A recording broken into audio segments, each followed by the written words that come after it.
नमस्कार साथियों, आज जैसा कि जनशक्ति द्वारा एक वीडियो जारी किया गया जिसमें कि आप लोगों ने बार बार एक नाम सुना, नीरज प्रभाकर।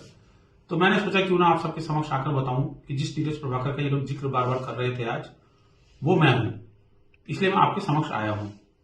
तो सबसे पहले तो मैं इन दोनों भाइयों का तहे दिल से धन्यवाद करना चाहूंगा, क्योंकि इन्होंने मुझे आज इस बात से रूबरू करवाया कि ऑक्सी में मेरी छवि कितनी अच्छी है, लोग मेरा नाम कितने आदर सत्कार से लेते हैं। इसके लिए मैं सच में तहे दिल से इनका धन्यवाद करता हूं। अब मैं थोड़ा सा इनका इंट्रोडक्शन देना चाहूंगा। वो ये है कि इनमें से एक थे अनुज जी का इंट्रोडक्शन ये है कि हमारे जो दो डायरेक्टर हैं उनमें से एक है हृदय अग्रवाल जी, और अनुज जी उनके भाई लगते हैं।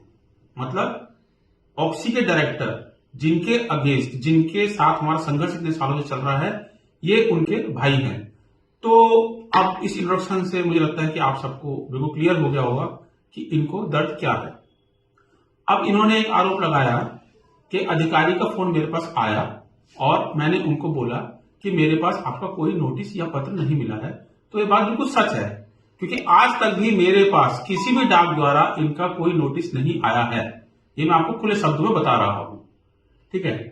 इसके बाद मैं आप सभी को बताना चाहूंगा कि एक तरफ तो ये लोग मेरी मिलीभगत बोल रहे हैं कि भाई इसकी डिप्टी रजिस्ट्रार से मिलीभगत है या अधिकारी से मिलीभगत है इसकी। दूसरी तरफ ये लोग ये बता रहे हैं कि उस अधिकारी ने स्पीकर पर लेकर के मेरे से बात करी। तो भाइयों, ये कैसी मिलीभगत है कि एक तरफ तो स्पीकर पे लेकर के मेरी बात इनको सुना रहा है और दूसरी तरफ उसकी मिलीभगत मेरे से है। भाई, बार बार चक्कर आप काट रहे हो, डिप्टी रजिस्ट्रार पर बार बार आप जा रहे हो, अधिकारी के पास आप लोग जा रहे हो और मिलीभगत मेरी बता रहे हो आप लोग। तो कृपया आप लोग वीडियो बनाने से पहले ये सोचें कि आप लोग कहना क्या चाहते हो, पब्लिक को क्या बताना चाह रहे हो। जाते आप हो, आपको मेरी बातें वो सुना रहा है और मिलीभगत आप मेरी बता रहे हो, ठीक है ना। एक्चुअली मैं आपको बताऊं कि ये लोग करते क्या हैं, ये थोड़े से सच को पकड़ते हैं, उसमें अपना खूब सारा झूठ मिला करके आप लोगों के आगे परोस देते हैं। अब ये तो कोई नहीं बोल सकता, ये तो मैं बोलूंगा नहीं कि मेरी बात नहीं हुई। मेरी बात हुई थी, उनसे फोन पे बात हुई। अब इन्होंने एक बात और कही कि मैंने उनको बोला कि मैं पर्सनली आकर मिलता हूं। हाँ जी, ये बात बिल्कुल सही है, मैंने उनको बोला कि पर्सनली आकर मिलता हूं। अब मैंने क्यों बोला उनको, उनका फोन जब मेरे पास आता है, उन्होंने बोला कि नीरज जी आप मेरे पास आ जाइए और आकर मेरे से मिलिए। तो मैंने उनको बोला कि मेरा ऑफिस मायापुरी में है और मुझे आते हुए कम से कम 2 से ढाई घंटे लगेंगे। तो बस 2-2.5 घंटे मुझे वहां से आने में लगने हैं। तो एक काम करता हूं, जब भी आप मुझे बोलेंगे मैं पर्सनली आपसे आकर मिल लूंगा। भाई, जब मुझे मिलना है तो मुझे मिलने को पर्सनली आकर मिलना ही बोलते हैं ना। या उसके अंदर कोई गलत बोल दिया मैंने उसके अंदर, लेकिन नहीं, बातों को तोड़ मोड़ को पेश नहीं करेंगे तो राजनीति कैसे होगी ऑक्सी के अंदर। तो ये सारी बातें इस तरह से मनगढ़ंत बातें फैलाई जाती है जिससे कि हमारा इंप्रेशन खराब हो और इनको कुछ ना कुछ माइलेज मिले उसका, जो कि बेचारों को मिल नहीं पाता। नाकामयाब कोशिश करते हैं ये लोग, ठीक है। खुद ही ये लोग वीडियो बना रहे हैं, खुद ही ये लोग सब कुछ बता रहे हैं और खुद ही ये लोग बता रहे हैं कि ये जो बोल रहे हैं वो गलत है।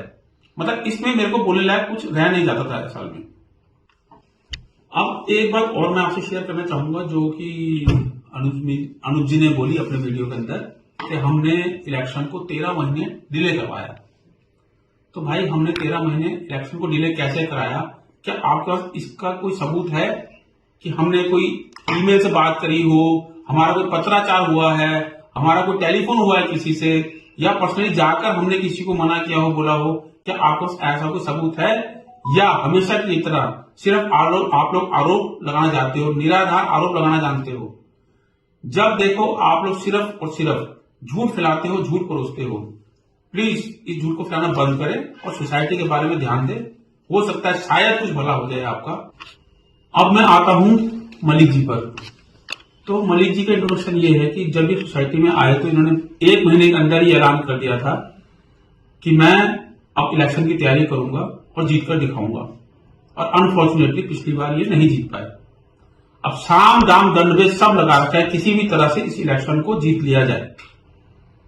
भाई, इतना क्यों इलेक्शन जीतने के पीछे भाग रहे हो आप लोग? आपको पता है क्या, पूरे 1 साल के अंदर आप लोगों ने सिर्फ एक ही बात बोली, भ्रष्टाचार भ्रष्टाचार, पैसा खा गए पैसा खा गए। क्या काम की भी बात करी आप लोगों ने? आज ये वो लोग हैं जो ऑक्सी को बचाने की बात कर रहे हैं, अपने घरों को बचाने की बात कर रहे हैं, जो ये कह रहे हैं कि हमारी मेहनत की कमाई से लगा हुआ पैसा है घरों में, उसको बचाना है। अरे भाई उस टाइम कहां थे जब हम लोग निकले हैं कि सोसाइटी की मरम्मत करी जाए जिससे कि सोसाइटी बच सके। उस समय इन्होंने पुरजोर विरोध लगा दिया, पुरजोर अपनी पूरी ताकत लगा दी कि किसी भी तरह से इस काम को रुकवा दिया जाए। यानी कि आप अपने पर्सनल बेनिफिट के लिए किस हद तक सोसाइटी को भड़का सकते हैं वो आपका ये वीडियो भी क्लियर बता रहा है और इससे पहले वाले वीडियो भी बता रहे हैं।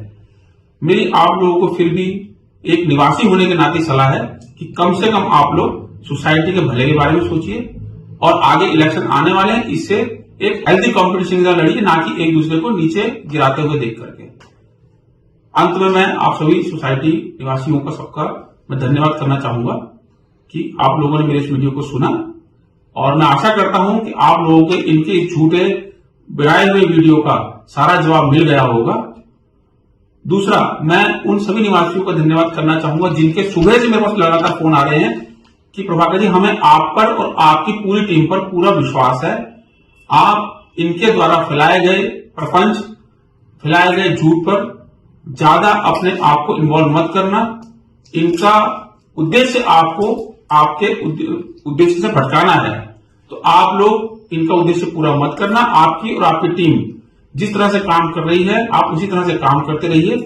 हमारा साथ पहले भी आपके साथ था, आगे भी आपके साथ है, इसलिए मैं उन सभी निवासियों का धन्यवाद करूंगा जो इस वीडियो को देखने के बाद काफी शायद मेरे से ज्यादा परेशान हो गए कि मेरे बारे में ऐसा बोला गया है।